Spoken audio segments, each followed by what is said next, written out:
Hello, Professor Yerby here again. In this tutorial we're going to be talking about mobile forensics tools. So we'll just talk about what happens after the seizure and selecting the tools that you will need for a mobile forensics investigation. So after the device has been seized, the number one thing is we always want to maintain integrity.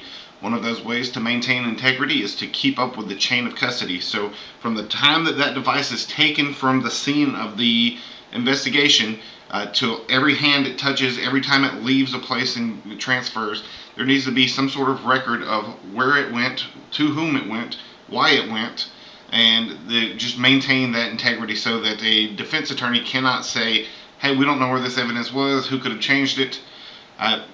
The other thing is you need to follow your standard operating procedures. So make sure that you're not going on a goose chase or whatever.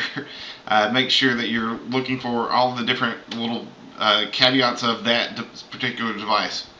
The next important part we'll be focusing on for the next few moments is the tool that you will use. So we'll talk about the right tools and how you select those tools in just a moment. After you select your tool, you'll perform the analysis on the phone, and that will be where you go after the information that you're allowed to go after based on a search warrant or reasonable. Once you've selected your tool, you'll perform the analysis, and this is where you will go after the information that you are allowed to go after based on the documentation that you've obtained, such as a search warrant or informed consent. Or not informed consent, but just consent. And then the last part is the report, and so you'll report all the different things that happen throughout the life cycle of the investigation, and possibly have to go to a court to answer questions and prove that you know what you're doing. So getting back to the tool selection, how do you know the right tool? It's not by the price. If you go out there and you look, you'll see that there are lots of different prices for lots of different mobile forensic software.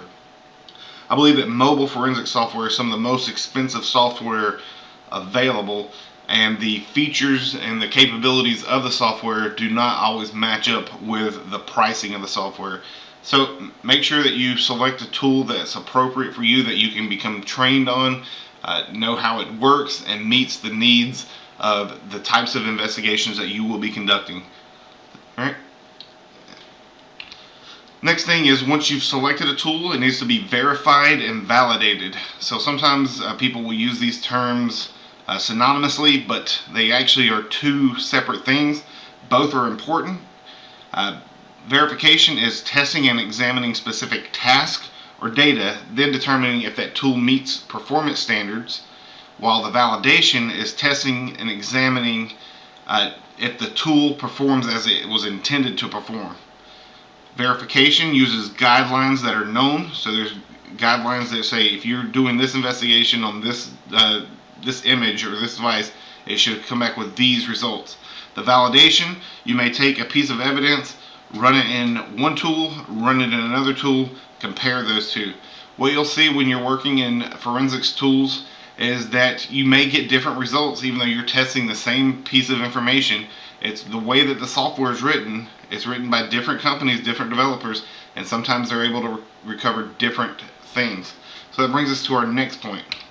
How many do you need? One or more. Alright? So it's going to really depend on a number of factors. Will one suffice? Are you able to get the evidence that you need? Do you know if you're missing something if you have a single tool? Are you trained to use multiple tools? Do you have the budget to support multiple tools? Do you have the time to support multiple tools? So lots of police shops, they like to have two tools to be able to say, hey, we ran it through tool A and we recovered all this. We ran it through tool B and we recovered the same information. So we think that we've recovered everything. Or we ran it through tool A. We know one of the weaknesses of tool A is that it doesn't find everything on this SIM card. And when we run it through tool B, we find everything the same, but we also found this additional SIM card information. And then you would just put that in that report, and that would explain why you did those things. Alright, thanks. I know this has been short. Thank you. Have a great day.